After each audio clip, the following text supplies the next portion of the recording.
Hello everyone, स्वागत छ तपाईहरुलाई नेपाल अनलाइन स्कुलमा। आज चाहिँ हामी कमसिआइटी फन्डामेन्टल्सको च्याप्टर 8 सेक्युरिटी थ्रेट्सको बारेमा पढ्न गइरहेको छौं।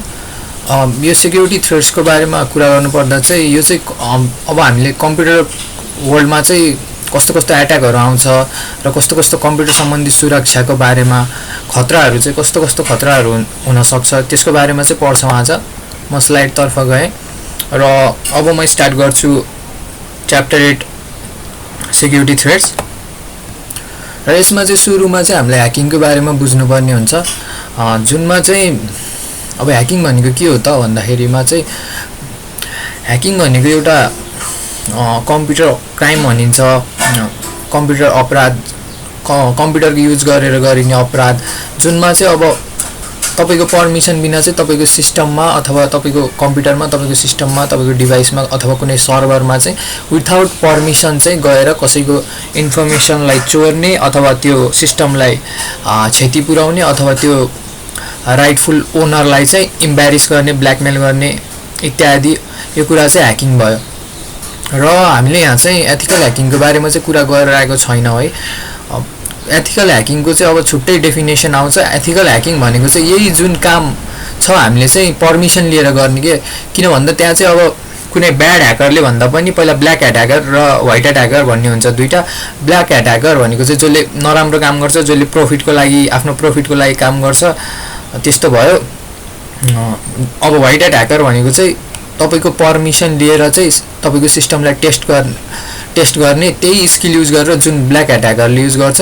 तर चाहिँ उले चाहिँ त्यो सिस्टमलाई चाहिँ टेस्ट गरेर त्यसपछि चाहिँ त्यो त्यहाँ के बगहरु छ, अब तपाईको सिस्टममा एट्याक गर्दा चाहिँ के कमजोरीहरु छ तपाईको सिस्टममा भनेर चाहिँ त्यो कुराहरु चाहिँ अब टेस्ट गरेर तपाईहरुलाई रिपोर्टहरु बुझाउँछ र त्यसको बापत चाहिँ कम्पनीहरुले व्हाइट ह्याट ह्याकरहरुलाई पे गर्छ।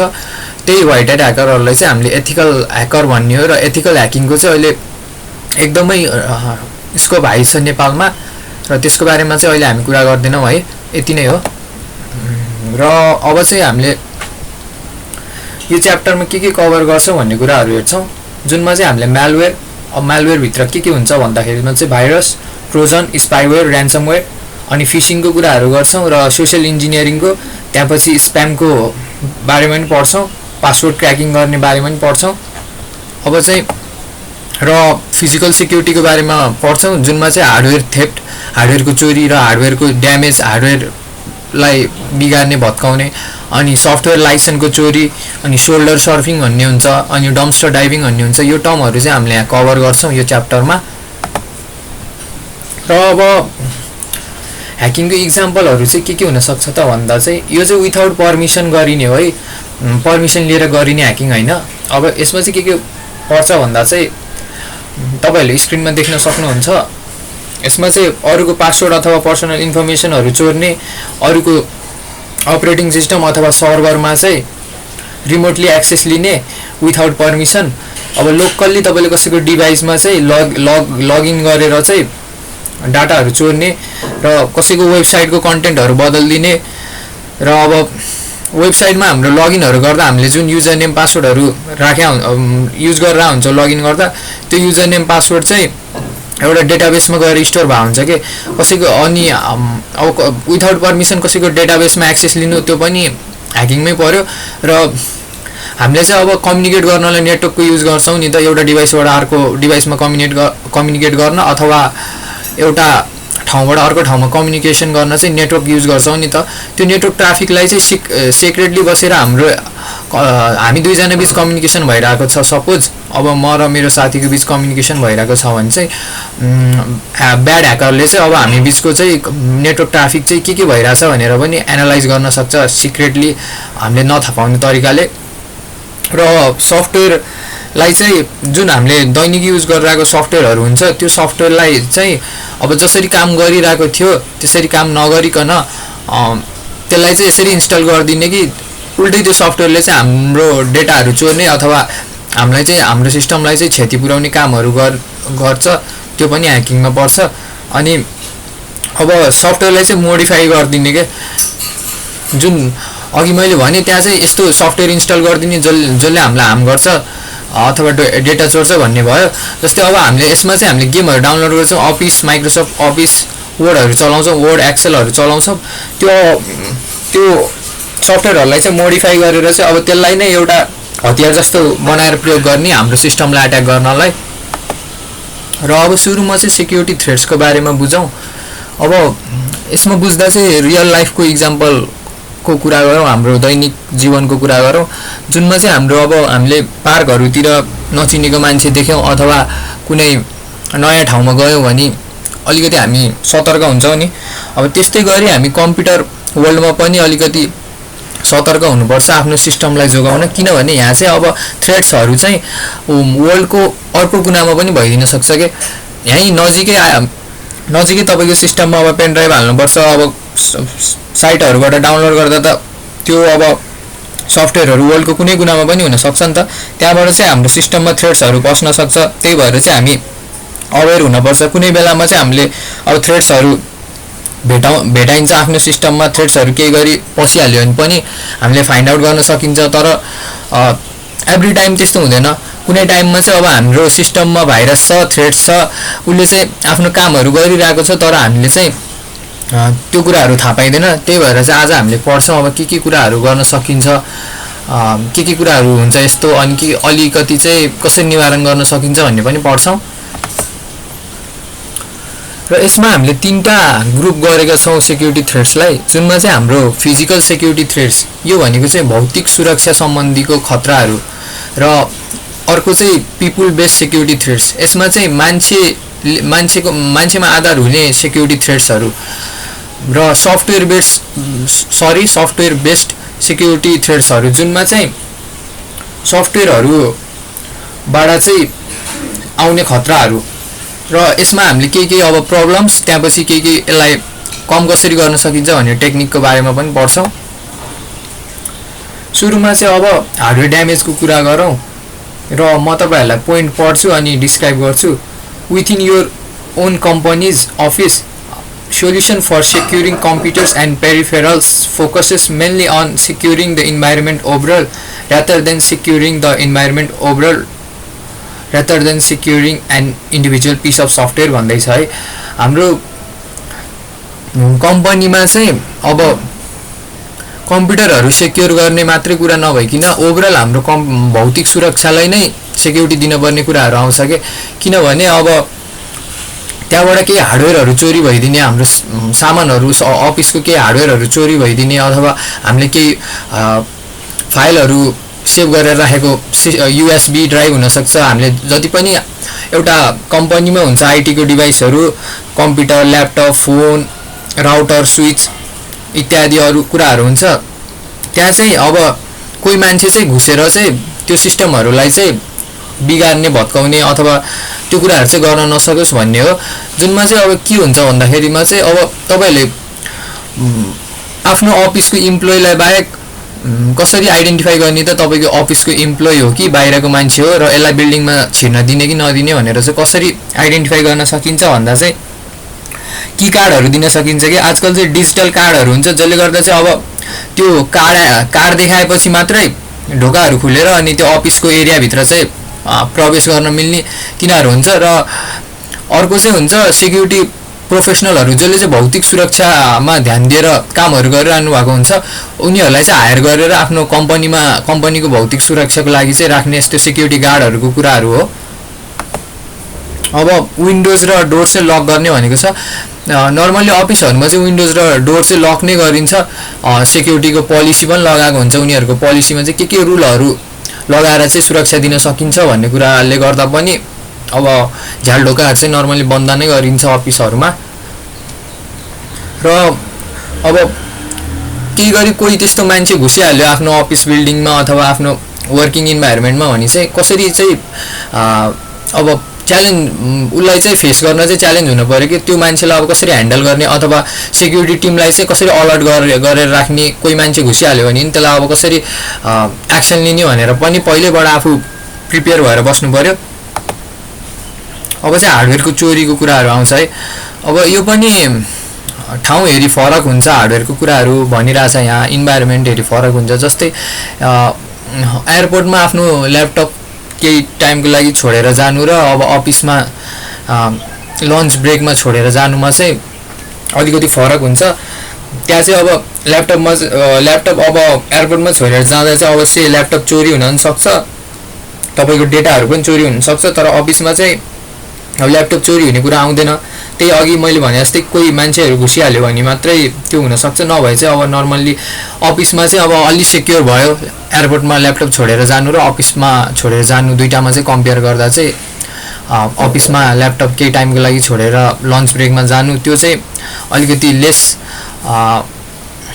अलिकति मोर सेक्योर भयो। त्यहाँपछि चाहिँ अब त्यति भनेर मात्रै हुँदैन, अब यसलाई चाहिँ यो इस्यु हार्डवेयर चोरी हुनबाट चाहिँ कसरी बच्न सकिन्छ भन्दा चाहिँ अब आफ्नो आँखाबाट चाहिँ टाढा हुन नदिने कि आफूले चलाउने डिभाइसहरू जस्तै ल्यापटप, हाम्रो ट्याब्लेट अथवा हाम्रो कामको सामानहरू हुन्छ, आफ्नो इम्पोर्टेन्ट चिज चाहिँ आफ्नो आँखाभन्दा टाढा हुन नदिने र आफ्नो डिभाइसलाई चाहिँ सकेसम्म 1 मिनेट सेकेन्डको लागि पनि छोडेर नजाने के गए पनि अब लक गरेर जाने। र अब ट्राभल गर्दा चाहिँ तपाईहरु भ्रमण गर्दा चाहिँ अब ल्यापटप ब्यागमा भन्दा पनि आफ्नो नर्मल ब्यागमा राखेर लैजाँदा चाहिँ अब सस्पेक्टहरू हुँदैन, तपाईको ल्यापटपहरू चाहिँ चोरी हुने चान्स हुँदैन तपाईको डिभाइसहरू।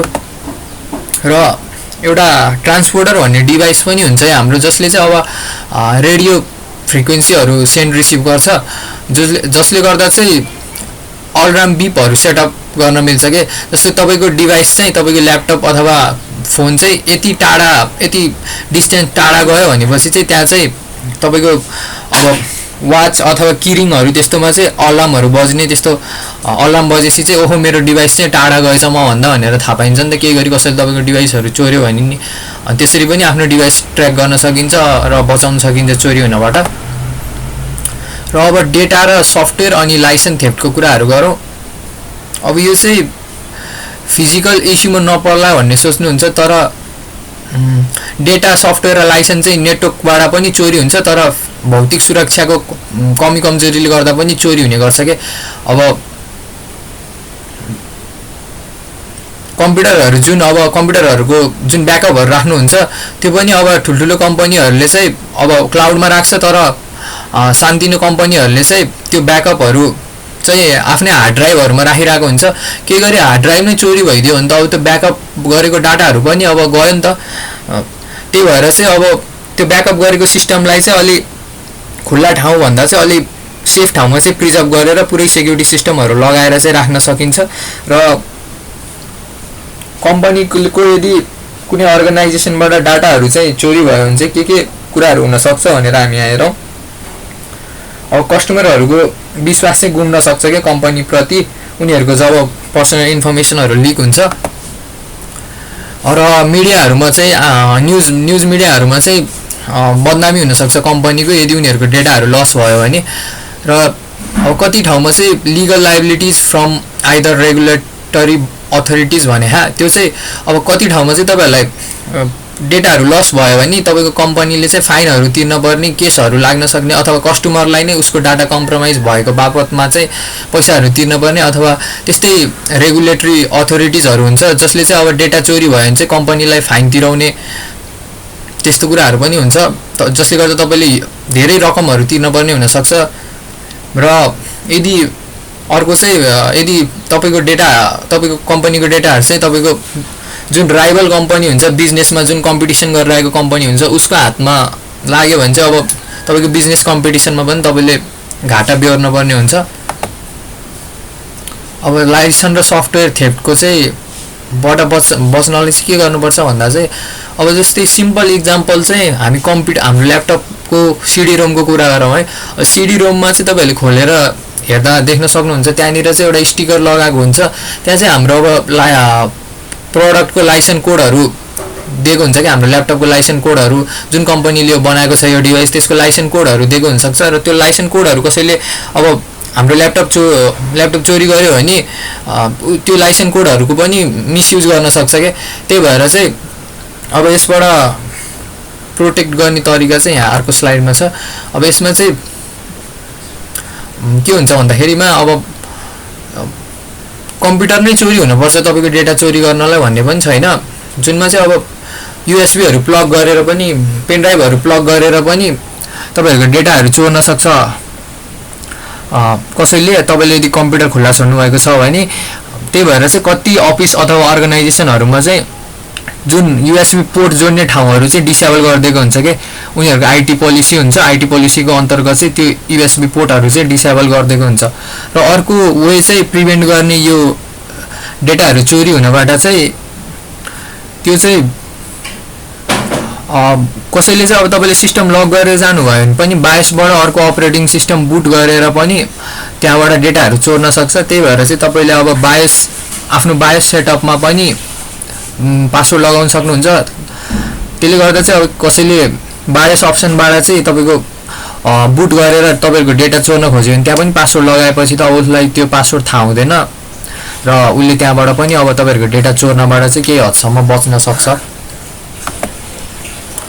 र अब ब्याकअप मिडियालाई चाहिँ कसरी सेक्युर गर्ने भन्ने कुरा छ। अघि चाहिँ हामीले ब्याकअप मिडिया पनि चोरी हुन सक्छ फिजिकल ड्राइभहरुमा यदि स्टोर गरेहा भनेर पढेका थियौ। अब चाहिँ यसमा चाहिँ कसरी सेक्युर गर्न सकिन्छ भनेर छ।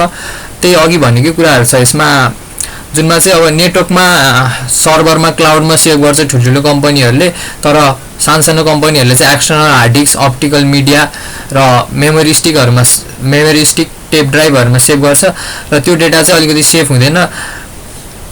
र ब्याकअप मिडिया डिभाइसहरुबाट पनि स्टोरेज लोकेसनमा जसरी नै इजिली नै डेटाहरु चोरी हुन सक्छ। त्यही भएर अलिकति ब्याकअप मिडिया डिभाइसेसहरु चाहिँ अलिकति सेफ ठाउँमा राखौं जहाँबाट चाहिँ चोरी हुनबाट बचोस्। अलिकति सीज एरिया जहाँ चाहिँ अफिसको इम्प्लोइ अथवा अफिसको हाई लेभलको अथोरिटी बाहेक अरु कोही पनि मान्छेहरु चाहिँ छिर्न नसकोस् र नेचुरल डिजास्टरहरुबाट पनि बचोस्। आगो लागि हुने अनि बाढी पहिरोहरुबाट पनि सेफ हुने ठाउँमा चाहिँ हामीले ब्याकअप मिडियाहरु राख्नु पर्यो। र अब अर्को चाहिँ डम्पस्टर डाइभिङ भन्ने कुरा छ है। यो चाहिँ अब मुभीमा सुनिन्छ धेरै जसो तर डम्पस्टर डाइभिङ भन्ने हाम्रो रियल लाइफमा पनि हुन्छ। यो चाहिँ के हो भन्दाखेरिमा अब हामीले ट्रान्ज्याक्सनहरु गर्छौं अफिसमा धेरै पेपर वर्कहरु गर्छौं। अब बैंकको कुरा गर्ने हो भने बैंकमा चाहिँ हामीले स्लिपहरु युज गर्छौं। अब बैंकमा पैसा डिपोजिट गरेको स्लिप बैंकबाट पैसा झिकेको स्लिप यस्तो चाहिँ अब हामीले जहाँ पाए त्यही गार्बेजमा फाल्यो भने चाहिँ त्यहाँबाट पनि एट्याकरहरुले चाहिँ ह्याकरहरुले चाहिँ इन्फर्मेसनहरु निकाल्न सक्छ के। तपाईले जस्तै एटीएमबाट पैसा निकाल्नु भयो अनि त्यहाँ जुन स्लिप दिएको हुन्छ त्यो चाहिँ जहाँ पाए त्यही फाल्नु भयो भने चाहिँ अब त्यहाँबाट तपाईको अकाउन्टको इन्फर्मेसन निकाल्न सक्यो। अकाउन्ट नम्बर तपाईको अकाउन्टको नेम अनि कति ब्यालेन्स छ त्यो अकाउन्टमा भनेर त्यो कुराहरु पनि एट्याकरले पाउन सक्छ र मिसयुज गर्न सक्छ त्यही कुराहरुलाई। र त्यही भएर चाहिँ त्यो त्यहाँबाट बस्ने चाहिँ अब जहाँ पाए त्यही आफ्नो इम्पोर्टेन्ट फाइलहरु पेपरहरु जस्तै इम्पोर्टेन्ट हार्ड डिस्कहरु ड्यामेज भएको छ भने पनि यतिकै नफालौं। त्यसलाई चाहिँ अलिकति पुरै टोटली नै डिस्ट्रोय गरेर पुरै टोटली नै ड्यामेज गरेर चाहिँ फाल्दाखेरि चाहिँ अब कसैले पनि पायो भने पनि त्यहाँबाट चाहिँ केही इन्फर्मेसनहरु तान्न नसकोस् त्यसरी चाहिँ हामीले डिस्पोज गर्नुपर्छ। र अर्को चाहिँ छ हाम्रो सोशल इन्जिनियरिङ। सोशल इन्जिनियरिङ भनेको चाहिँ दुईटा टाइपको हुन्छ। एउटा टेक्निकली गरिन्छ अहिले हामी पढ्छौं नेक्स्ट स्लाइडमा। अब अर्को चाहिँ कुरा गरेर मेन सोशल इन्जिनियरिङ भनेको चाहिँ हाम्रो एउटा टेक्निक हो जुनमा चाहिँ एट्याकरले चाहिँ अब तपाईलेसँग कुरा गरेर चाहिँ तपाईबाट चाहिँ सक्दो इन्फर्मेसनहरु तान्न सक्छ। जति हुन्छ मान्छेहरुसँग कुरा गरेर चाहिँ जुन कम्पनीलाई जुन मान्छेहरुलाई टार्गेट गर्दै छ त्यो कम्पनीको इम्प्लोइहरु अथवा जुन मान्छेलाई टार्गेट गर्दै छ त्यो मान्छेलाई चाहिँ नर्मल्ली कुराकानीबाट पनि इन्फर्मेसनहरु तान्न खोज्ने टेक्निकलाई चाहिँ हामी सोशल इन्जिनियरिङ भन्छौं। अब यो चाहिँ इमेलबाट पनि हुन सक्छ सोशल इन्जिनियरिङ, फोनबाट हुन सक्छ अथवा म्यान टु म्यान लाइभ कम्युनिकेसनबाट पनि सोशल इन्जिनियरिङ गरिरहेको हुन सक्छ। यसमा चाहिँ के इन्फर्मेसनहरु तान्न खोज्छ त भन्दा युजर आइडी र पासवर्डहरु अनि तपाईको इमेल एड्रेसहरु टेलिफोन नम्बरहरु तपाईको कहाँ बस्नुहुन्छ त्यहाँको फिजिकल एड्रेसहरु र पर्सनल इन्फर्मेसन जस्तै तपाईको डेट र लोकेसन तपाईको location of birth date of बर्थहरु तपाईको फ्यामिली मेम्बरको नेमहरु र अरु इन्फर्मेसन जसले गर्दा चाहिँ उसले तपाईको सोशल मिडिया अथवा बैंकिङ अकाउन्टहरु जुन अकाउन्टको पासवर्डहरु हुन्छ त्यो चाहिँ गेस गर्न सजिलो होस्। जस्तै तपाईले आफ्नो फेभरेट स्पोर्ट टिमको नाम राख्नु भएको छ अथवा आफूले सुन्ने फेभरेट म्युजिक चाहिँ पासवर्डमा युज गर्नु भएको छ भने चाहिँ त्यो कुराहरु गेस गर्न सजिलो होस् भनेर चाहिँ सोशल इन्जिनियरिङ गरेर तपाईको इन्फर्मेसनहरु चाहिँ तान्न खोजिन्छ। यसको मेडिकेसन चाहिँ अब गोल्डन रुल भनेको छ यहाँ चाहिँ, त्यो चाहिँ के हो भन्दाखेरिमा चाहिँ सकेसम्म आफ्नो इन्फर्मेसन चाहिँ जो पाए त्यही मान्छेलाई नदिने, जसलाई चाहिँ तपाईँ स्योर हुनुहुन्न, ट्रस्ट गर्नु हुँदैन, विश्वास गर्नु हुँदैन जसलाई चाहिँ। अनि अब त्यो मान्छे यदि जेन्युन मान्छे हो भने चाहिँ तपाईँको इन्फर्मेसन पहिल्यैबाट उसँग हुनपर्ने हो भने चाहिँ उसँग अवश्य नै हुन्छ। त्यही भएर चाहिँ उसले चाहिँ तपाईँलाई त्यसको लागि कन्ट्याक्ट गर्न सक्दैन। यदि कसैले चाहिँ अब फोन अथवा इमेलको थ्रुबाट तपाईँको नजिकको मान्छे बनेर पनि तपाईँको इन्फर्मेसनहरू तान्न सक्छ कि सोसियल इन्जिनियरिङमा चाहिँ। त्यही भएर चाहिँ आफूले चाहिँ पहिला राम्ररी भेरिफाई गरेर चाहिँ इन्फर्मेसनहरू दिनुपर्ने हुन्छ। र सोसियल इन्जिनियरिङ मोस्टली गरिने भनेको म्यासेज, इमेल र फोनमा हो। र यही सोसियल इन्जिनियरिङको एउटा पार्ट चाहिँ फिसिङ भन्ने हो। यसमा चाहिँ इमेलको थ्रुबाट हामीले चाहिँ मान्छेहरूको इन्फर्मेसनहरू तान्न खोज्छौँ। जस्तै यो चाहिँ कस्तो देखिन्छ भन्दा, जस्तै ब्याङ्कको कन्डिसन हो भने चाहिँ यो इमेल चाहिँ ब्याङ्कबाट आएको छ, तपाईँले अकाउन्ट नम्बरहरू दिनु पऱ्यो यो कामको लागि भनेर ब्याङ्कबाट आएको पनि देखाउन सकिन्छ। र अर्को चाहिँ तपाईँको अब जस्तै अफरहरूको कस्तो भन्छन् भन्दा तपाईँले यो फर्म फिलअप गर्नु, यस्तो यस्तो जित्नुहुन्छ भनेर तपाईँले फर्म फिलअप गर्नुहुन्छ र त्यो इन्फर्मेसन पनि एट्याकरबाट जान सक्छ।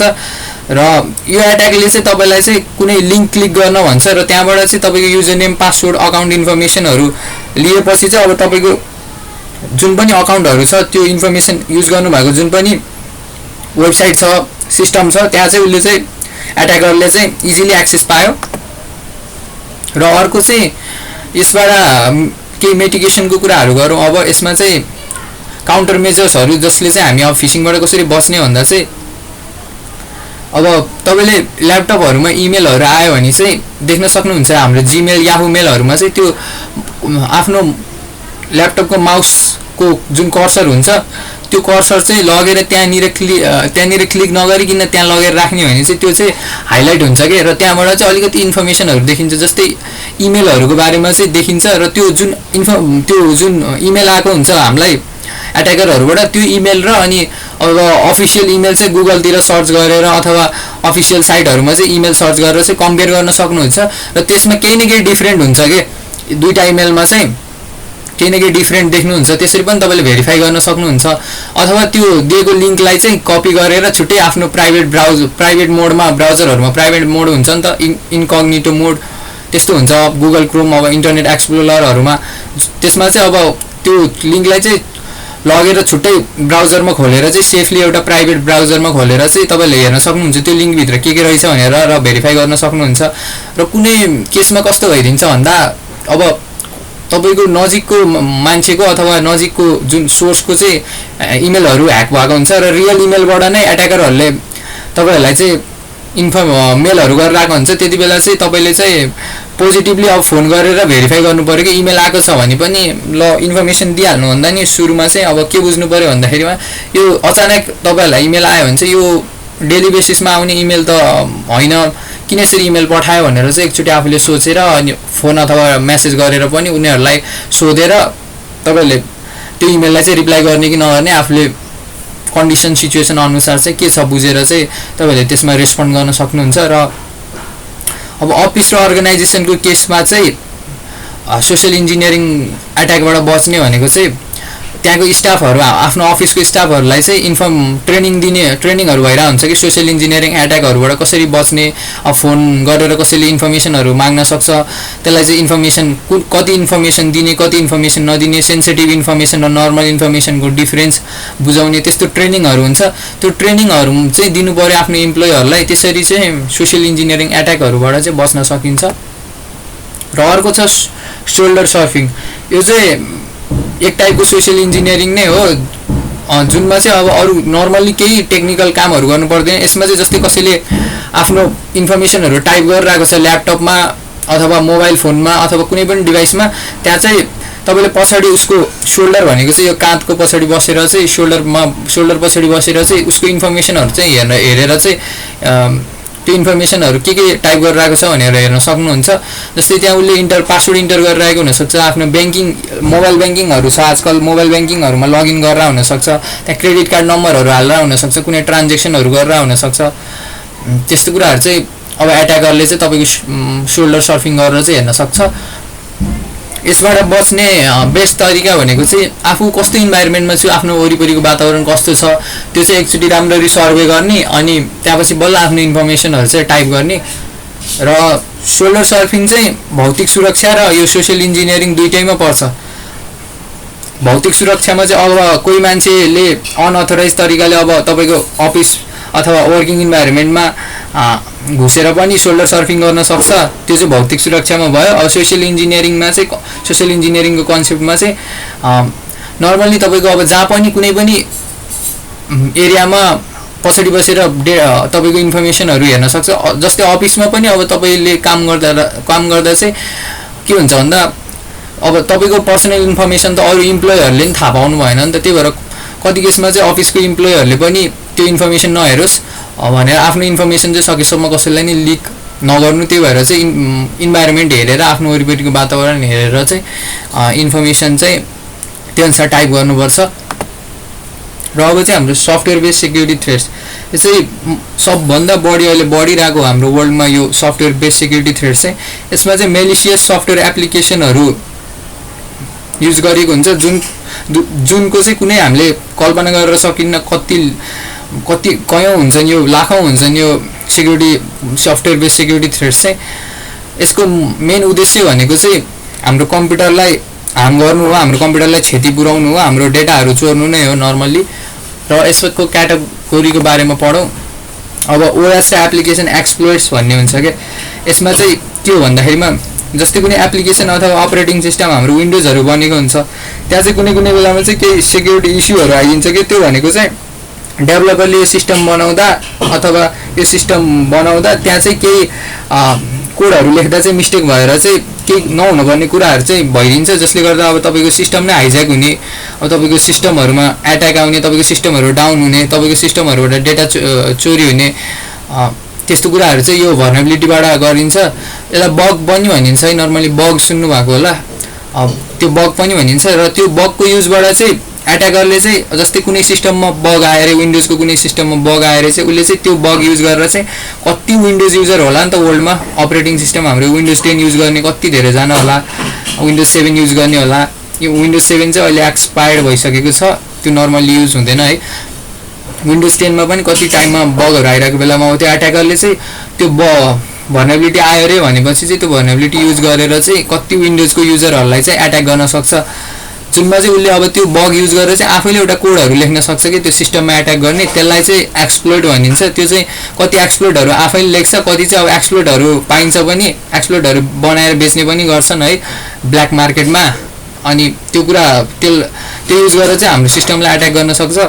यसबाट बच्ने तरिका चाहिँ हाम्रो अपरेटिङ सिस्टम हाम्रो एप्लिकेसन सफ्टवेयरहरूलाई चाहिँ अब टाइम टु टाइम अपडेटहरू आइरहेको हुन्छ नि त, विन्डोजमा नि हाम्रो सेक्युरिटी प्याचहरू अपडेटहरू आइरहेको हुन्छ। त्यो अपडेट चाहिँ हामीले इग्नोर नगरिकन चाहिँ टाइम टु टाइम चाहिँ आएको अपडेटहरू छिटो सकेसम्म चाहिँ अपडेट आउने बित्तिकै छिटो चाहिँ हामीले त्यो अपडेटहरू गर्नु पऱ्यो आफ्नो सिस्टमलाई।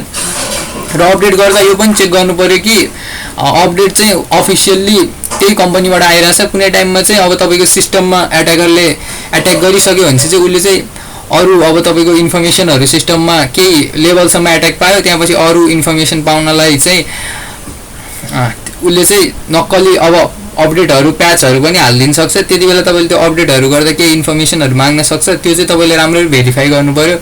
यो अपडेट प्याचहरू चाहिँ माइक्रोसफ्ट अब जस्तै विन्डोजको केस छ भने माइक्रोसफ्टबाटै आएको हो कि होइन, र म्याकको सिस्टम छ हाम्रो एप्पलबाटै आएको हो कि होइन, जुन त्यो चाहिँ तपाईँले भेरिफाई गरेर राम्ररी अपडेटहरू प्याचहरू गर्नु पऱ्यो। अब अर्को चाहिँ भाइरसको कुरा गरौँ। अब भाइरस त तपाईँहरूले सुन्दै आउनुभएको होला। अब भाइरस भनेको चाहिँ कम्प्युटर कोड हो, जुन चाहिँ हाम्रो एक्जिक्युटेबल फाइलहरू हुन्छ नि त्यसमा चाहिँ इन्सर्ट भइदिन्छ कि। त्यो भनेको चाहिँ अब हामीले कुनै पनि एप्लिकेसनहरू खोल्नलाई त्यो एप्लिकेसनहरू सर्च गरेर इन्टर गर्छौँ नि, इन्टर गरेपछि बल्ल त्यो एप्लिकेसन रन हुन्छ नि, त्यो रन हुने फाइलमा चाहिँ एक्जिक्युट हुने फाइलमा चाहिँ .exe भन्छ, त्यो फाइलमा चाहिँ भाइरस एट्याच भएर बसिदिन्छ। र भाइरस चाहिँ त्यस्तो फाइलहरूमा एट्याच भएर बस्दा चाहिँ आफूलाई लुकाउँछ कि, त्यही भएर चाहिँ हामीले चाहिँ कुनै बेलामा चाहिँ भाइरसहरू डिटेक्ट गर्न गाह्रो हुन्छ। एन्टिभाइरसले पनि कुनै बेलामा चाहिँ भाइरसहरू डिटेक्ट गर्न सक्दैन। र भाइरसले चाहिँ सानोदेखि ठुलो कामहरू गर्न सक्छ, जुन पनि जस्तै हाम्रो ल्यापटप हाम्रो सिस्टमहरूमा चाहिँ मेसेजहरू चाहिँ डिस्प्ले गर्ने, जुन मेसेजहरू हामीले चाहेकै छैनौँ त्यो मेसेजहरू डिस्प्ले गर्ने र फाइलहरू डिलिट गर्ने, हाम्रो फाइलहरू इम्पोर्टेन्ट फाइलहरू डिलिट गरिदिने अथवा हाम्रो अपरेटिङ सिस्टमलाई नै काम गर्न बन्द गराइदिने हुन्छ। र most viruses also have a self-replicating component that causes them to spread from one executable file to another। कति भाइरसहरुमा चाहिँ यस्तो फंक्सन हुन्छ जसले चाहिँ हामीले अब फाइल पनि एक्जिक्युट गरिरहनु पर्दैन के, त्यो चाहिँ एकचोटी हामीले फाइल एक्जिक्युट गर्यो भने चाहिँ सेल्फ रिप्लिकेट भइदिन्छ कि अरु फाइलहरुमा सर्दै गइदिन्छ हाम्रो कम्प्युटरको र होल हाम्रो कम्प्युटरको फाइलहरु चाहिँ पुरै ड्यामेज गरिदिन्छ। अब यहाँ चाहिँ भाइरसहरु चाहिँ अब यो कम्सी आईटी फन्डामेन्टल्सको सिलेबसमा चाहिँ भाइरसहरु अनलिमिटेड हुन्छ, नयाँ नयाँ भाइरसहरु आइरहेको हुन्छ। तर यहाँ चाहिँ के कुन कुन भाइरस कभर गरिएको छ भन्दा चाहिँ अब नामहरु हामी यहाँ हेर्न सक्छौं। Polymorphic virus, stealth virus, retro virus, multipartite, armoured, companion, phage अनि माइक्रो भाइरस। र यो सबै भाइरसको उद्देश्य चाहिँ हाम्रो सिस्टमलाई इफेक्ट पार्नु नै हो, क्षति पुर्याउनु नै हो। तर केही उनीहरुको तरिकाहरु, अट्याक गर्ने तरिकाहरु, सिस्टममा बस्ने तरिकाहरु, सिस्टममा आफूलाई कसरी हाइड गर्ने तरिकाहरु यो फरक हुन सक्छ। त्यसको बारेमा अब हामी पढ्छौं। अब भाइरस चाहिँ सुरुमा हामी भाइरसको चाहिँ लक्षणहरु पढौं। के भयो भने चाहिँ हाम्रो सिस्टममा भाइरस छ भनेर चाहिँ हामीले अनुमान लगाउन सकिन्छ। अब तपाईको कम्प्युटरको प्रोग्रामहरु चाहिँ स्लोली चल्न थाल्यो, जुन टाइममा चाहिँ नर्मली चलिरहेको थियो, अरु टाइममा चाहिँ नर्मली चलिरहेको थियो तपाईको कम्प्युटरको प्रोग्राम। तर अब भाइरस पसेपछि चाहिँ तपाईको सिस्टमहरु चाहिँ अलिकति स्लो चल्न थाल्ने हुन्छ। किनभने यो चाहिँ किन हुन्छ भन्दा भाइरस चाहिँ अब तपाईको सिस्टममा पसेपछि उले अरु फाइलहरुमा नि भाइरस स्प्रेड गर्न थाल्छ। त्यही भएर चाहिँ यो अलिकति स्लो चल्न थाल्छ, हाम्रो कम्प्युटरको हाम्रो सिस्टम चाहिँ अलिकति स्लो चल्न थाल्छ। र जे पाए त्यही फाइलहरु चाहिँ हाम्रो हार्ड ड्राइभ हाम्रो फाइल सिस्टममा चाहिँ देखिन थाल्ने र हाम्रो जुन नर्मल फाइलहरु छ त्यो चाहिँ सिस्टमबाट हराउन थाल्ने। र प्रोग्रामको साइजहरु चाहिँ जुन इन्स्टल गर्दा प्रोग्रामको साइज जस्तै 1 GB को 1 GB नभनौ 500 MB को फाइल डाउनलोड गर्नु भएको थियो भने चाहिँ त्यसको साइज एकदमै बढ्दिन नि सक्छ, 3-4 GB पुग्दिन सक्छ, अझै बढी पनि जान सक्छ। त्यस्तो भइदिन सक्छ भाइरस पस्यो नि। र अब तपाईले भाइरस पसेको छ भने चाहिँ सिस्टमलाई राम्रो रिबुट नि गर्न मिल्दैन के, सजिलै के एररहरु देखाइदिने रिबुट गर्दा। अनि र सिस्टमहरु स्टार्ट गर्दा पनि एरर मेसेजहरु फ्याक्ने, जुन चाहिँ तपाईको सिस्टमहरु स्टार्ट हुन सक्दैन सिस्टम भनेर धेरै एरर मेसेजहरु देखाउने, त्यस्तो पनि हुन्छ। र यो भाइरसको चेकलिस्ट हो है, जुन हाम्रो अब हामीले डेली रुटिन फलो गर्छौं नि आफ्नो लाइफमा, कति बजे उठ्ने, कति बजे सुत्ने, ब्रेकफास्ट कति बेला गर्ने, कति बेला पढ्ने, त्यस्तो कुराहरु। त्यस्तै अब भाइरसको रुटिन जस्तो मानौ यो चाहिँ। यसमा चाहिँ सुरुमा भाइरसले एउटा कम्प्युटरमा इन्फेक्ट हुन्छ, कतैबाट फाइलहरु डाउनलोड गर्दा अथवा कहीँबाट कम्प्युटरमा इन्फेक्ट गर्छ, कम्प्युटरमा घुस्छ, त्यसपछि अरु फाइलहरुमा आफुलाई रिप्रोड्युस गर्न थाल्छ। अनि त्यसपछि अब हाम्रो डिभाइस त अब कम्युनिकेसन भइरा हुन्छ नि त। अब जस्तै तपाईको एउटा ल्यापटप छ भने त्यो तपाईले मात्रै अब तपाईले त्यहाँ आफ्नो ल्यापटपबाट अरूलाई फाइलहरु शेयर गरेर हुनुहुन्छ, अरु सोशल मिडियाहरु पनि चलाइरा हुनुहुन्छ, इमेलहरुबाट पनि कम्युनिकेसन गरेर हुनुहुन्छ र त्यहाँबाट पनि अब स्प्रेड हुन सक्छ। र त्यही प्रोसेसलाई चाहिँ रिपिट गरिरहन्छ भाइरसले चाहिँ। यो आफ्नो भाइरस एउटा मेरो सिस्टममा भाइरस भएपछि चाहिँ अरूहरुलाई फैलाउने कामहरु गर्छ भाइरसको। यही हो भाइरसको चेकलिस्ट चाहिँ। र भाइरसको चाहिँ अब यहाँनिर अघि हामीले कुरा गरेको भाइरसहरुको बारेमा पढौं। यहाँ जति भाइरसहरु दिएको छ यति मात्रामा चाहिँ सीमित हैन है भाइरसको लिस्ट चाहिँ, त्यो अझै कति धेरै पनि हुन्छ भाइरसको लिस्टहरु, अनलिमिटेड नै हुन्छ। नयाँ नयाँ रिसर्चहरु भइरहेको हुन्छ भाइरसहरुको बारेमा, त्यो तपाईहरुले इन्टरनेटबाट पढ्न सक्नुहुन्छ। तर अब हामी यहाँ जे छ त्यो चाहिँ कुरा गरौं। अब आर्मर्ड भाइरस भनेको चाहिँ एउटा कवच भने जस्तो हो के। अब जस्तै कवच लडाई गर्दाखेरि जुन युद्धहरुमा हाम्रो कवच लगाइन्छ, त्यस्तै अब यहाँ आर्मर्ड भाइरसमा चाहिँ अब यो एउटा कवच जस्तो हुन्छ जुनमा चाहिँ जसले गर्दा चाहिँ यो आर्मर्ड भाइरस चाहिँ प्रोटेक्टिभ एउटा कोडले कभर हुन्छ के, जसले गर्दा चाहिँ अब डिबगरहरु, डिसेम्बलरहरु जुन एन्टिभाइरसमा इम्बेडेड भएको हुन्छ, इम्बेडेड एन्टिभाइरसले युज गर्छ जुन यो भाइरस फाइन्ड गर्नको लागि, भाइरस पत्ता लगाउनको लागि जुन यो डिबगर, डिसेम्बलरहरु युज गर्छ, यसले पनि कति टाइममा चाहिँ त्यो प्रोटेक्टिभ कोड युज गरेको हुन्छ आर्मर्ड भाइरसले। त्यो कोडले गर्दा चाहिँ कति समयमा चाहिँ यो जुन आर्मर भाइरस चाहिँ पत्ता लगाउन सक्दैन कि हाम्रो सिस्टममा छ कि छैन भनेर चाहिँ यो चाहिँ कोडहरुभित्र लुक दिन्छ कि यो भाइरस चाहिँ कोडहरुको हुन त भाइरसहरु भनेको पनि एउटा कम्प्युटर कोड नै हो जसलाई चाहिँ अलि राम्रो तरिकाले हैन नराम्रो तरिकाले काम गर्ने भनेर लेखिएको कोड हुन्छ पिस अफ कोड भनिन्छ भाइरसलाई अनि त्यो कोडहरु चाहिँ अब अरु कोडहरुको बिचमा लुकेर बस्दिन सक्छ यो आर्मर भन्छ त्यही भएर कवच जस्तो बनेर चाहिँ बस्दिन सक्छ जसले गर्दा चाहिँ हाम्रो सिस्टममा यो आर्मर भाइरसलाई चाहिँ पत्ता लगाउन कुनै टाइममा गाह्रो हुन सक्छ अर्को छ कम्पेनियन भाइरस चाहिँ हाम्रो डेली हामीले युज गर्ने प्रोग्रामहरुमा अट्याच भइदिन्छ र अब डिफरेन्ट प्रोग्रामलाई चाहिँ डिफरेन्ट फाइल एक्सटेन्सन प्रोग्रामको चाहिँ एक्सटेन्सनहरु बदल्दिन्छ कि जस्तै हाम्रो फोटोहरुमा पनि अट्याच भइदिन सक्छ तर फोटो त अब .jpeg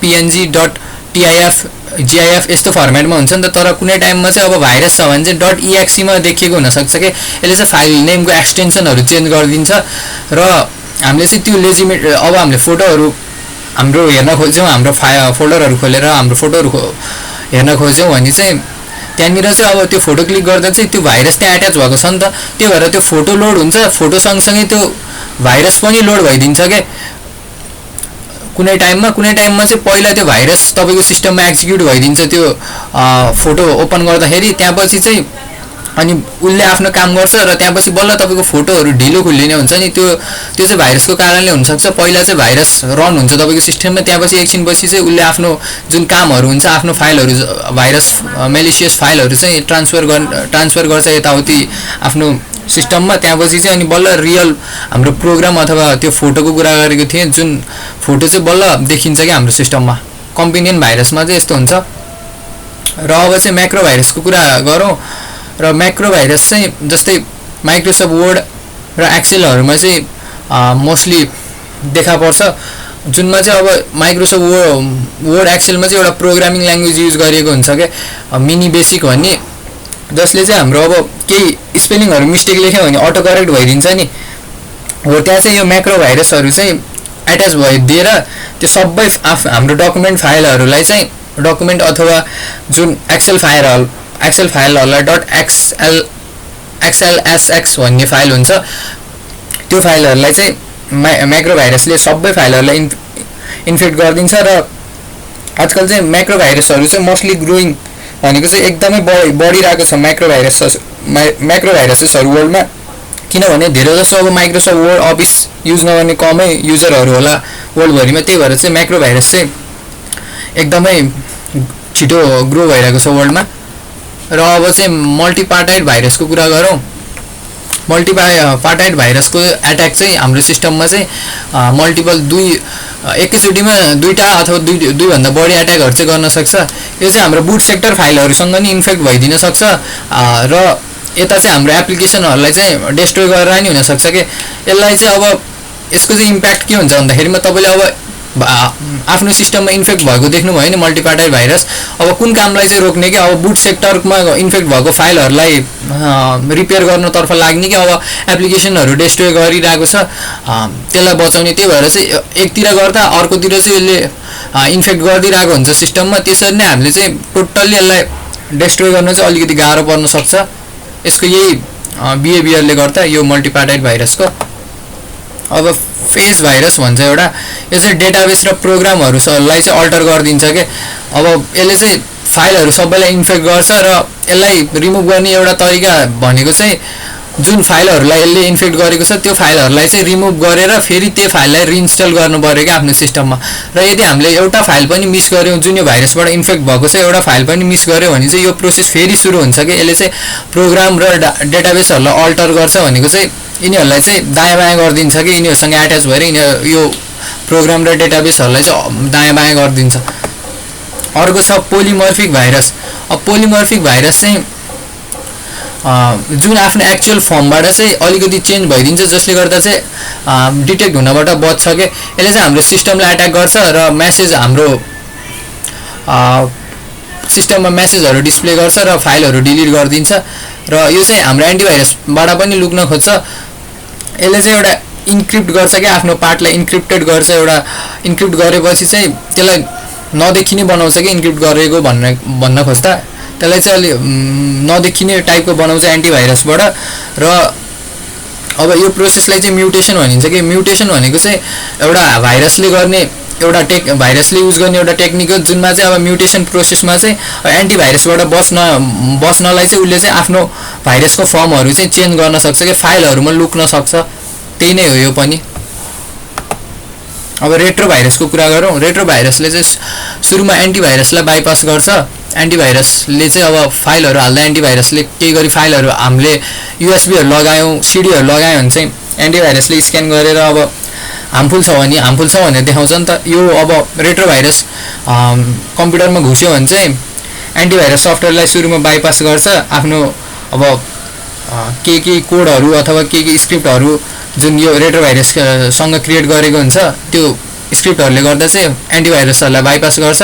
र सुरुमा यसले डेफिनेसन डेटाबेस फाइल भन्ने चाहिँ उडाइदिन्छ क्या। यो भनेको चाहिँ कस्तो भन्दाखेरि एन्टिभाइरसले जति पनि अब यो भाइरसहरू छ, रेट्रोभाइरस, फेज भाइरसहरू, हामीले अघि कुरा गरेको भाइरसहरूको चाहिँ भाइरसहरू कस्तो हुन्छ, कसरी काम गर्छ त्यो पत्ता लगाउनलाई चाहिँ एउटा डेफिनेसन डेटाबेस फाइल भन्ने एन्टिभाइरसमा इन्स्टल भएको हुन्छ।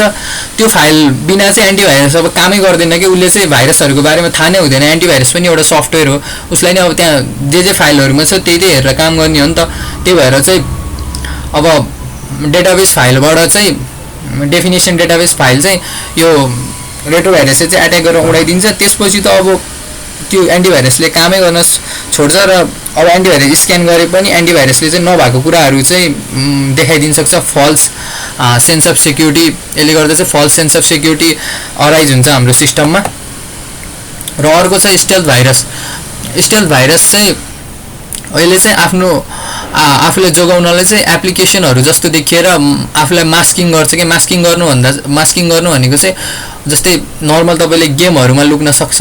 तपाईँको अफिस अथवा इमेल सफ्टवेयरहरू हुन्छ, माइक्रोसफ्ट आउटलुक, त्यस्तोमा चाहिँ आफूलाई मास्किङ गर्छ कि त्यो एप्लिकेसन जस्तो देखाउन खोज्छ आफूलाई, अनि आफूलाई हाइड गर्छ।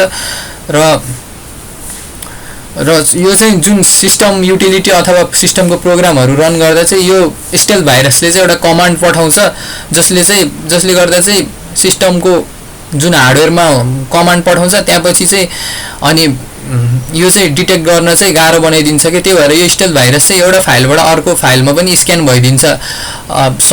एउटा फाइलबाट अर्को फाइलमा पनि ट्रान्सफर भइदिन्छ। स्क्यान गर्दै पनि, स्क्यान गर्ने टाइममा पनि यसको बिहेभियरको कारणले चाहिँ यो स्टेल्थ भाइरस चाहिँ फाइल एबाट फाइल बीमा चाहिँ ट्रान्सफर भइदिन्छ। अब अर्को चाहिँ छ वर्म्स। वर्म्स चाहिँ अलिकति भाइरसभन्दा डिफ्रेन्ट हो। यो चाहिँ सेल्फ रिप्रोड्युस हुन्छ, सेल्फ कन्टेन्ट हुन्छ। र यो चाहिँ अब हामीले एक्जिक्युट गरिरहनु पर्दैन यो ट्रान्सफर गर्नलाई। जस्तै तपाईँले पिक्चरमा देख्न सक्नुहुन्छ त्यहाँनिर चाहिँ अब 3टा सिस्टम छ। एउटा सिस्टम सुरुमा इन्फेक्टेड छ वर्म्सबाट, त्यो सिस्टमबाट चाहिँ अब नेटवर्कमा कम्युनिकेसन भइरहेछ अथवा केही वायरहरूबाट कम्युनिकेसन भइरहेछ भने चाहिँ वर्म्स चाहिँ एउटा सिस्टमबाट अर्को सिस्टममा सर्छ, अटोमेटिकली सर्छ कि। हामीले फाइलहरू अघि जुन भाइरसमा चाहिँ फाइलहरू एक्जिक्युट गर्दा भाइरस सेल्फ रिप्लिकेट हुन्थ्यो भने यसमा चाहिँ अटोमेटिकली ट्रान्सफर हुन्छ। हामीले चाहिँ यसमा चाहिँ अब दुईटा किसिमको वर्म्सहरू हुन्छ, एक्टिभ र प्यासिभ वर्म्स। अब एक्टिभ वर्म्समा चाहिँ अघि भने जस्तै ह्युमनको केही इन्टरेक्सन चाहिँदैन, हामीले केही चलाउनु पर्दैन। यदि हाम्रो सिस्टम वर्म्सबाट इन्फेक्टेड छ भने चाहिँ अटोमेटिकली यो ट्रान्सफर हुन्छ एउटा ठाउँबाट अर्को ठाउँमा, एउटा फाइलबाट अर्को फाइलमा।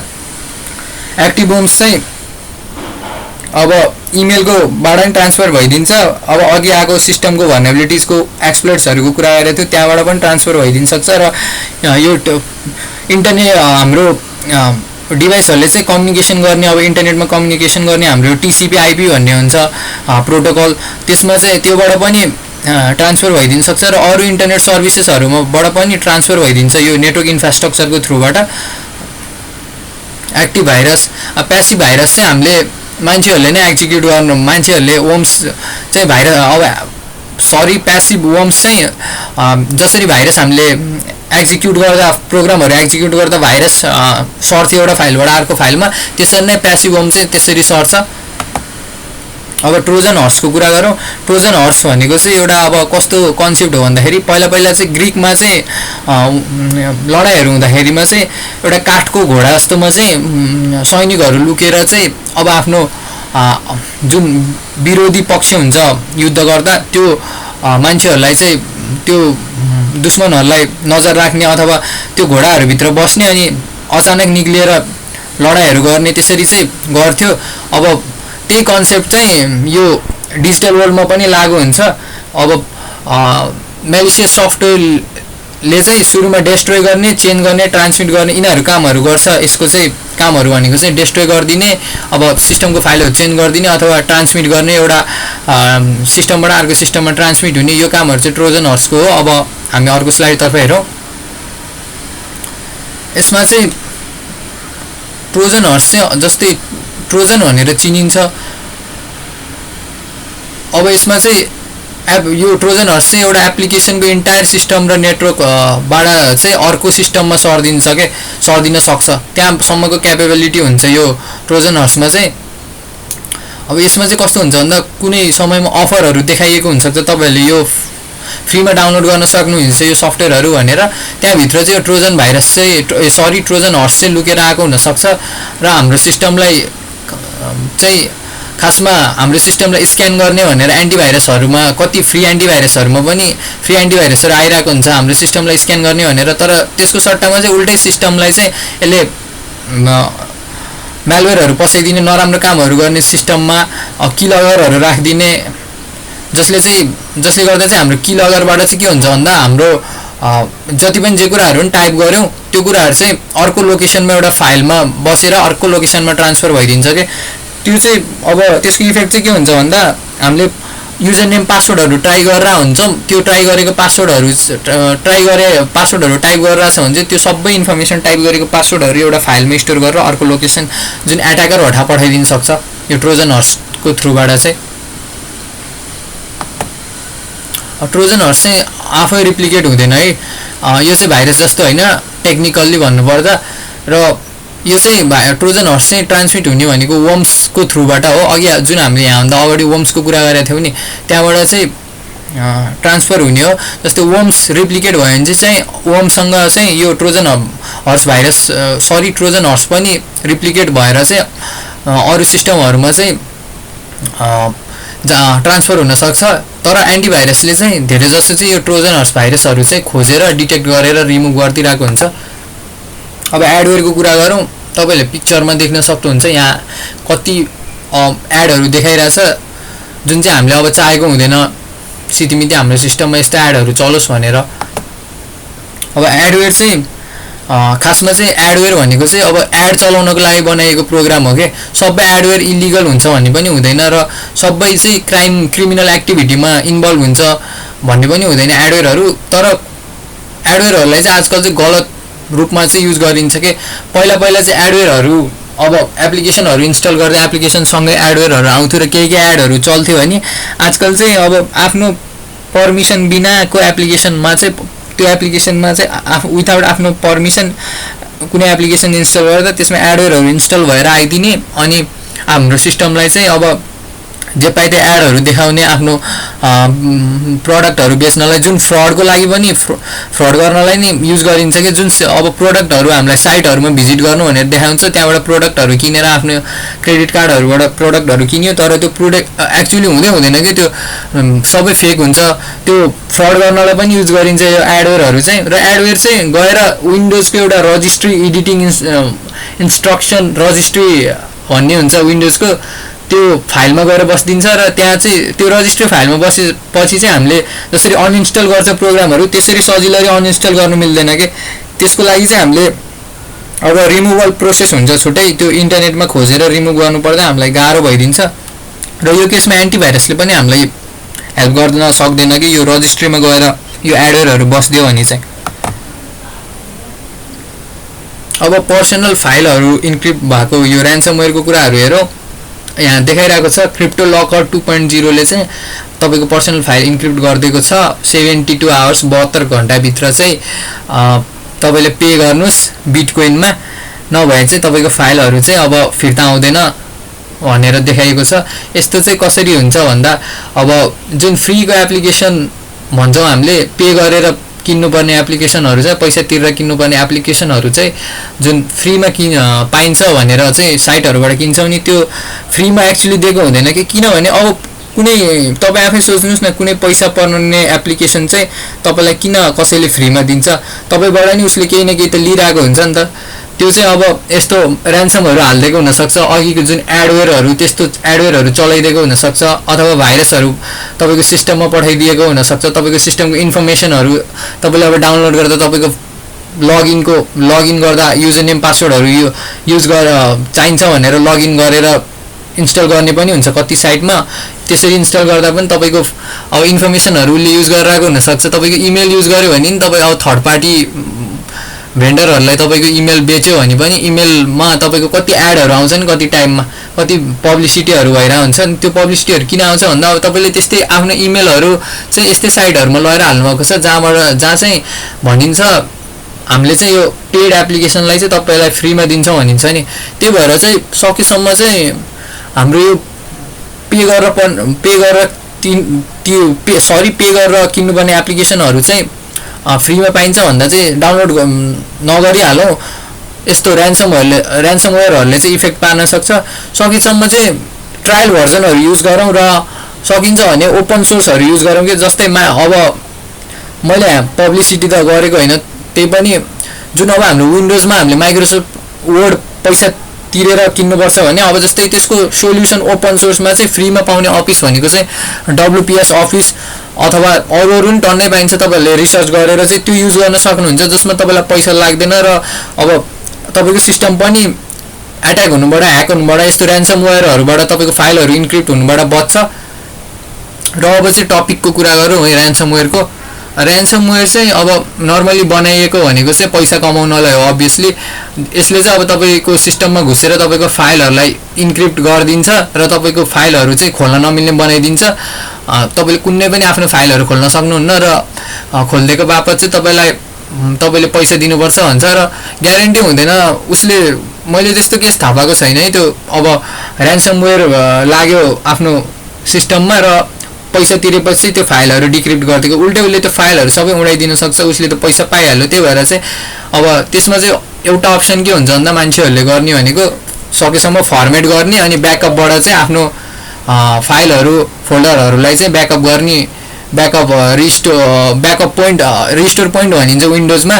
त्यस्तै अब लिनक्समा बिनवाक भन्ने हुन्छ म्याकमा पनि आफ्नै होला त्यहाँ त्यसरी नै ब्याकअप गर्न सकिन्छ।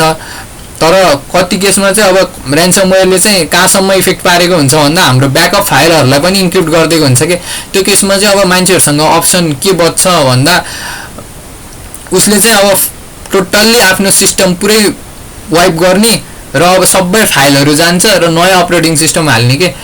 त्यही भएर चाहिँ अब कति तपाईँको पर्सनल डकुमेन्टहरू मेमोरिज फोटोजहरू यसरी जान सक्छ ऱ्यान्समवेयरबाट। त्यही भएर चाहिँ सकेसम्म हामीले यस्तो म्यालवेयर ऱ्यान्समवेयर भएको एप्लिकेसनहरू चाहिँ इन्स्टल नगरौँ आफ्नो सिस्टममा। र जुन फ्रीमा पाउने एप्लिकेसनहरू हुन्छ त्यो पनि एकचोटि स्क्यान गरेर हामीले इन्स्टल गर्नु मिल्छ कि आफ्नो सिस्टममा। त्यो चाहिँ म तपाईँहरूलाई एकचोटि देखाइदिन्छु है। मिल्यो भने चाहिँ म देखाइदिन्छु। जस्तै गुगल खोल्नुहोस्, गुगल क्रोम खोल्नुहोस्, जुन ब्राउजर खोल्दा नि हुन्छ। भाइरस टोटल भन्ने छ कि एउटा। यो चाहिँ कस्तो भन्दा भाइरस टोटल मात्रै हानौँ तपाईँहरूलाई सजिलो हुन्छ के देखाएको भन्ने हुन्छ फेरि। अनि भाइरस टोटलमा गएर चाहिँ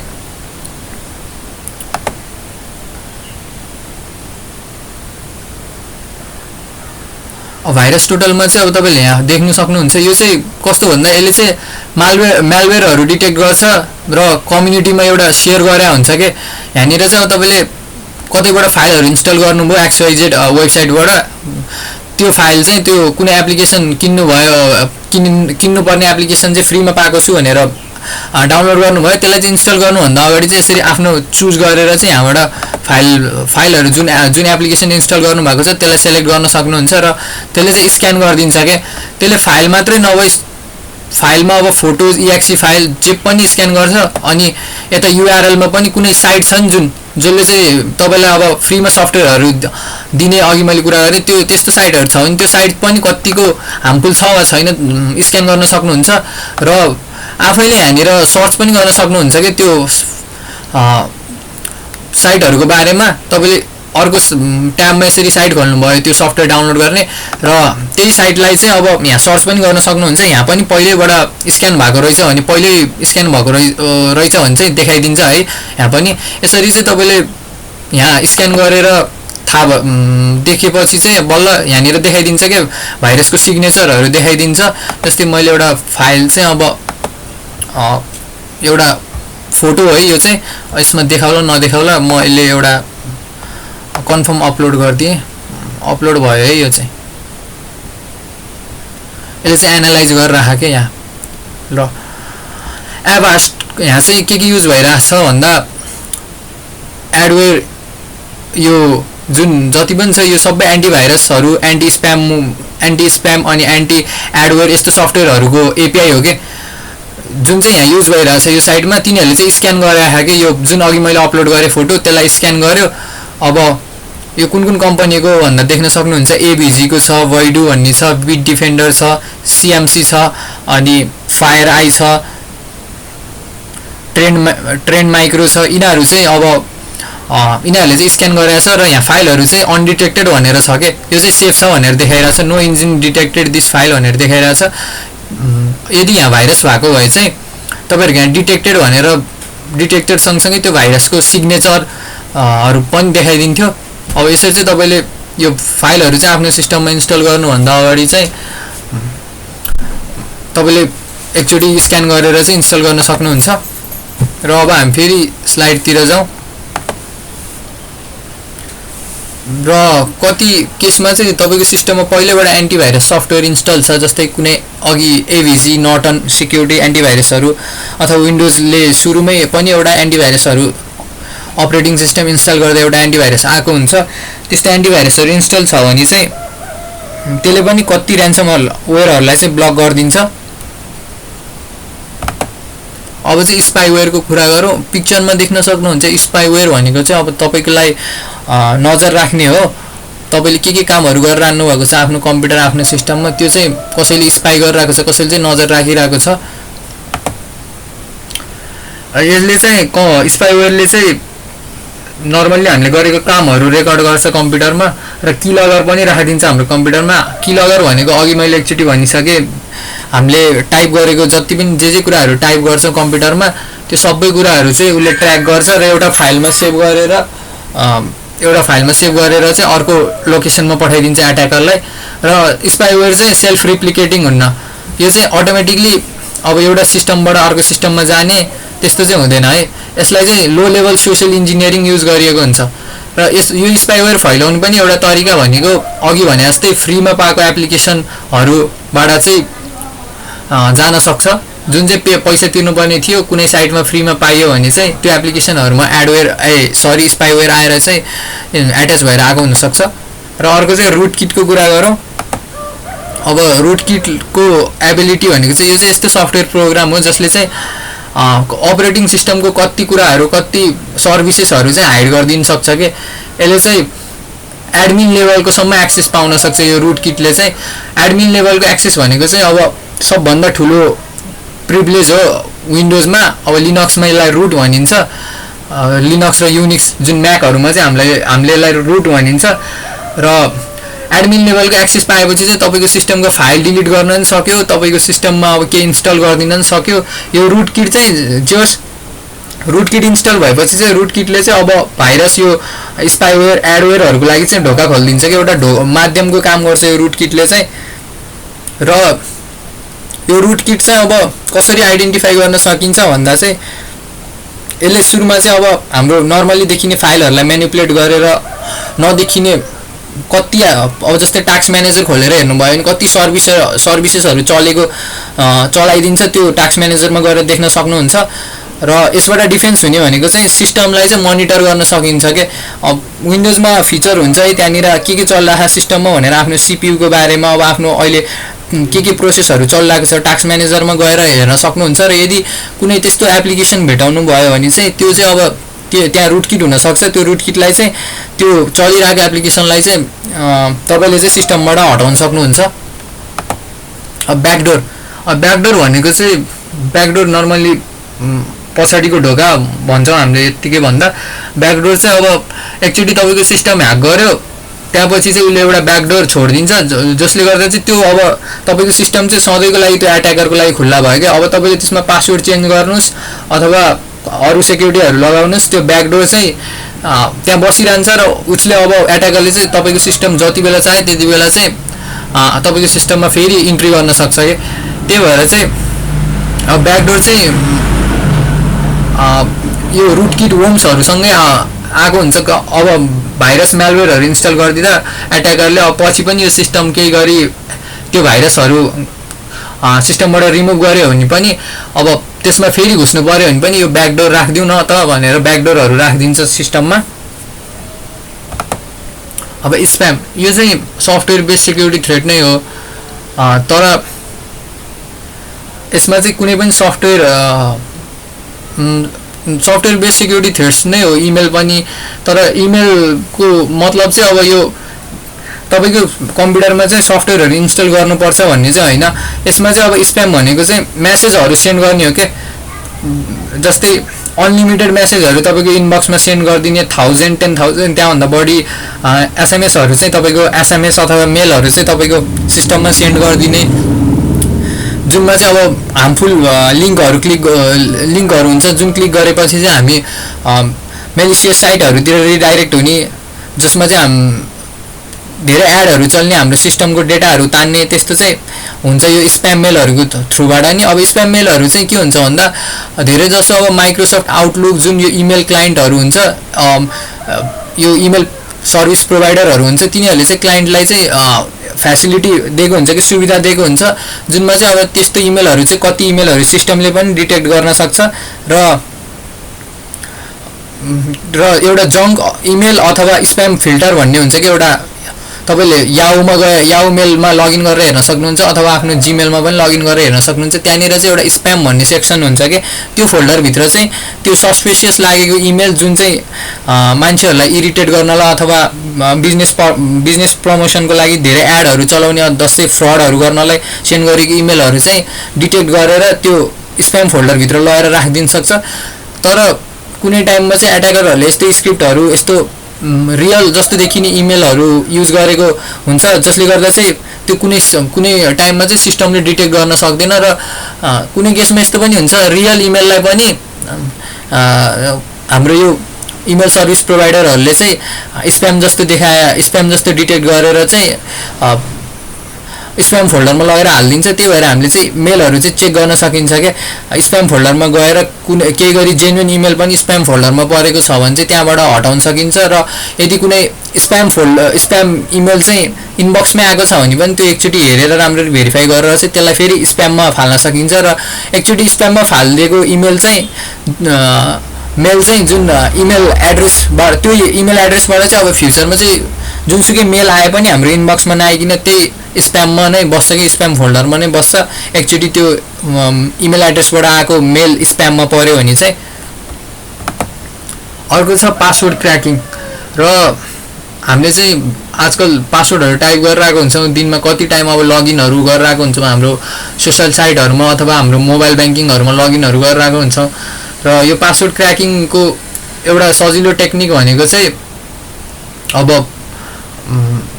डिफल्ट पासवर्डहरू युज गर्नुभएको छ। जस्तै तपाईँले वाइफाईहरूमा देख्नुहुन्छ नि राउटरमा पासवर्ड एडमिन हुन्छ डिफल्ट पासवर्डहरू त्यस्तो पासवर्डहरू एट्याकरले चाहिँ त्यस्तो सजिलो पासवर्डहरू जुन पहिल्यै सुरुमा सिस्टम किनेर ल्याउँदा चाहिँ त्यो पासवर्डहरू लगाएको हुन्छ सिस्टममा त्यस्तो युजरनेम पासवर्डहरू त्यो पासवर्डहरू गेस गर्न सक्छ। अर्को तरिका भनेको चाहिँ अब एउटै इमेल आइडी पासवर्डहरू चाहिँ तपाईँले धेरै थरी साइटहरूमा ट्राई गर्नुभएको छ भने केही गरी एउटा साइटको चाहिँ साइट ह्याक भयो त्यहाँबाट चाहिँ तपाईँको इन्फर्मेसनहरू लिक भयो भने चाहिँ त्यो इन्फर्मेसनहरू युज गरेर चाहिँ तपाईँको अर्को साइट जुन अरू साइटहरूमा तपाईँले एउटै युजरनेम पासवर्डहरू इमेलहरू युज गर्नुभएको छ भने चाहिँ अब एट्याकरले चाहिँ त्यही एउटा साइटबाट लिक भएको युजर नेम पासवर्डहरू युज गरेर चाहिँ अरू साइटहरुमा पनि लगइन पाउन सक्यो। र अर्को टेक्निक भनेको चाहिँ अब सोशल इन्जिनियरिङ गरेर अघि नै मैले भनेको थिएँ नि इन्फर्मेसनहरु मान्छेहरुको तान्छ, जस्तै फ्यामिली मेम्बरको नाम, फेभरेट स्पोर्ट टिमको नाम, आफूले सुन्ने म्युजिक, आफ्नो डेट अफ बर्थ, यस्तो कुराहरु सोशल इन्जिनियरिङ गरेर एट्याकरले तान्छ र एउटा लिस्ट बनाउँछ के पासवर्डहरुको, यो पासवर्ड चाहिँ यो मान्छेले राखेको हुन सक्छ है भनेर लिस्ट बनाउँछ। लिस्ट बनाइसकेपछि चाहिँ एउटा ब्रुट फोर्स मेथड भन्ने हुन्छ के, यसको लागि चाहिँ टुल चाहिन्छ। त्यो चाहिँ टुल कस्तो भन्दा हामीले त्यो पासवर्डहरु जुन एट्याकरले बनाएको पासवर्डहरु छ त्यो पासवर्डहरु चाहिँ उले म्यानुअली आफूले पालो त्यो सबै पासवर्डहरु ट्राई गरेर बस्यो भने त कति टाइम लाग्छ नि त। जस्तै उले धेरै पासवर्ड लिस्टमा चाहिँ 100 वटा जति पासवर्ड राखेको छ भने चाहिँ उले 100 वटा पासवर्ड टाइप गर्दै बस्यो भने त अब यो एक दिनमा नि नभ्याउन सक्छ है। त्यही भएर चाहिँ उले यो सिस्टमलाई अटोमेट गर्नलाई चाहिँ ब्रुट फोर्स टुलहरु युज गरेको हुन्छ। त्यो ब्रुट फोर्स टुलमा चाहिँ उले आफ्नो यो लिस्ट बनाएको लिस्ट चाहिँ हाल्दिन्छ पासवर्डहरुको, र त्यहाँ एट्याक गरेपछि चाहिँ त्यो टुलमा एट्याक गरेपछि चाहिँ हरेक पासवर्डलाई चाहिँ तपाईले त्यहाँ उसले बनाएको पासवर्डको लिस्टबाट चाहिँ हरेक पासवर्डलाई चाहिँ एक चोटी तपाईको सिस्टममा यो ट्राई गर्न खोज्छ, र यदि त्यहाँबाट कुनै मिल्ने पासवर्ड तपाईले युज गर्नु भएको छ भने चाहिँ तपाईको सिस्टममा लगइन भइदिन्छ। अब यसबाट बच्ने भनेको चाहिँ कति साइटहरु अथवा सिस्टमहरुमा चाहिँ यति टाइम लगइन गरेपछि फेल भयो भने लगइन गर्दा 3-4 चोटी चाहिँ हामीले गलत युजर नेम पासवर्डहरु टाइप गर्यो भने चाहिँ त्यसपछि चाहिँ लक भइदिन्छ के। त्यसले गर्दा चाहिँ अब एट्याकरहरुले कति केसमा चाहिँ हाम्रो त्यो साइटहरुमा चाहिँ युज गर्न सक्दैन, त्यो अघि जुन लिस्ट तयार पारेको थियो त्यो लिस्टहरु चाहिँ उले युज गर्न सक्दैन। र अर्को कुरा चाहिँ सजिलो पासवर्डहरु चाहिँ नराख्नु होला सकेसम्म। जुन अब तपाईले गुगलमा गएर हेर्न सक्नुहुन्छ, जस्तै कोही ट्री भन्ने अनि 1 2 3 4 5 एडमिन अनि अहिले चाहिँ भिजिट नेपाल 2020 हाम्रो नेपालको केसमा कुरा गर्दा भिजिट नेपाल 2020 यस्तो पासवर्डहरु चाहिँ इजी पासवर्डमा पर्छ है। जुन चाहिँ अब गुगलमा सर्च गर्दा लिस्ट नै आउँछ के, top 10 common password, top 20 common password भनेर, जुनको बारेमा अब हामी राम्ररी चाहिँ च्याप्टर 9 मा पढ्छौं। त्यहाँ कुरा गरेको छौं हामीले, त्यो च्याप्टर त्यो हेर्न सक्नुहुन्छ तपाईले। त्यही भएर चाहिँ इजी पासवर्ड चाहिँ नराखौं सकेसम्म, एट्याकरलाई चाहिँ गेस गर्न चाहिँ गाह्रो होस् कि तपाईको पासवर्ड चाहिँ। र पासवर्ड क्रैकिङ टुलहरु पनि पाउँछ। कस्तो टुलहरु भन्दा चाहिँ अब पासवर्ड चाहिँ ह्याशहरुमा कन्भर्ट गरिएर राखेको हुन्छ के डाटाबेसमा। ह्याश भनेको चाहिँ तपाईको जस्तै अब राम भन्ने छ पासवर्ड, त्यसलाई चाहिँ ह्याशको फर्ममा राख्दा चाहिँ अरु डिफरेन्ट लेटरहरुमा चेन्ज भएको हुन सक्छ, जुन चाहिँ नबुझ्ने फर्ममा हुन सक्छ के। त्यो ह्याशलाई चाहिँ अब डिक्रिप्ट गर्ने सफ्टवेयरहरु पनि हुन्छ। यदि तपाईले सजिलो पासवर्ड राख्नु भएको छ र त्यस्तो हाई लेभलको इन्क्रिप्सन नलाइकिन चाहिँ त्यो जुन तपाईले युज गर्ने साइट छ त्यसले चाहिँ त्यस्तो अब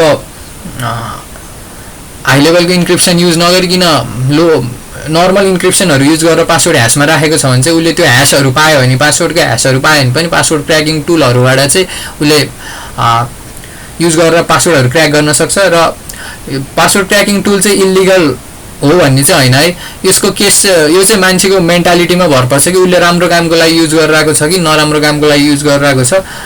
यसको लिगल युजेसहरु भनेको चाहिँ अब तपाईले पासवर्डहरु बिर्सिनु भयो भने रिसेटहरु गर्न सजिलो भयो, त्यही हो यसको युजेसहरु चाहिँ। र आजको लागि यति नै। तपाईहरुलाई के कुराहरु कन्फ्युज छ तपाईहरुले कमेन्ट सेक्सनमा लेख्न सक्नुहुन्छ, र भिडियोहरुलाई चाहिँ शेयरहरु गर्दिनु, अरूले पनि हेरेर सिक्ने मौका पाओस्। र अरु पनि भिडियोहरु आउँछ नेपाल अनलाइन स्कुललाई चाहिँ सब्स्क्राइब गर्नु होला। ल आजलाई यति नै। Thank you for watching this video.